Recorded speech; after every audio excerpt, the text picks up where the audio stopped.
На совещании с Владимиром Путиным глава Коми проинформировал президента и о планах по диверсификации. Так, в экономику республики уже инвестировано около 10 миллиардов рублей, создано 147 рабочих мест. Это говорит о большом потенциале развития неугольных отраслей.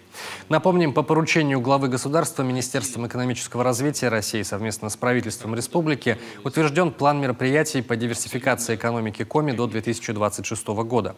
Это первый стратегический документ социально-экономического развития региона, утвержденный на федеральном уровне. С основным докладом на совещании по вопросу выступил министр экономического развития Максим Решетников. Он обозначил перед Владимиром Путиным наиболее острые вопросы по Заполярью и Приполярью, которые требуют участия федерального центра.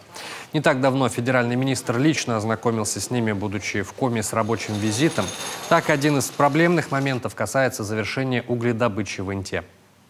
У нас есть старая нерешенная задачка. В 2018 году была закрыта шахта Интауголь, и, соответственно, она осталась не консервированная. А это очень опасно, потому что шахтные воды на сегодняшний день уже начинают загрязнять артезианский водоносный слой, которым питается Инта.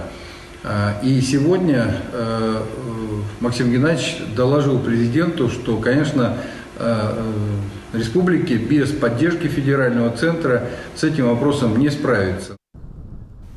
Так, на консервацию шахты нужно 3 миллиарда 200 миллионов рублей. Максим Решетников выразил готовность вместе с Минфином России и правительством Коми подготовить необходимые документы с тем, чтобы в новый бюджетный цикл 2023-2025 годов наш регион смог получить федеральную поддержку на работы по консервации интаугля.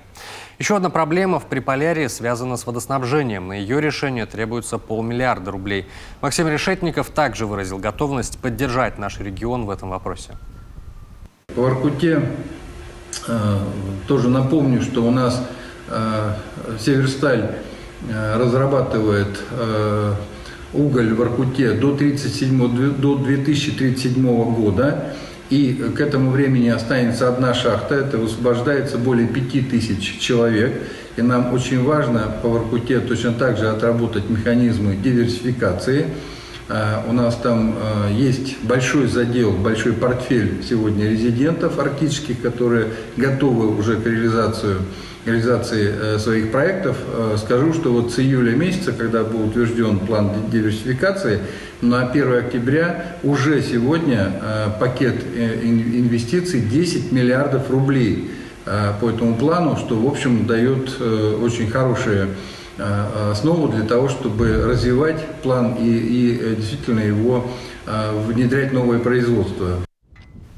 Президенту доложили и о состоянии Усинского водовода. Изначально он был рассчитан и построен на 250 тысяч проживающих в Воркуте людей. Сегодня местный водозабор вынужден качать воду в полную загрузку водовода, по-другому нельзя.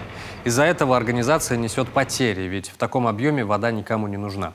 Сегодня Усинский водовод нуждается в реконструкции с уменьшением диаметра труб. Цена вопроса 3,7 миллиарда рублей.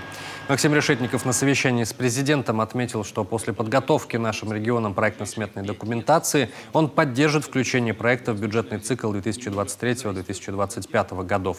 Цель оправдывает средства, поскольку в рамках Северного широтного хода наши Инта и Воркута станут опорными точками на карте проекта.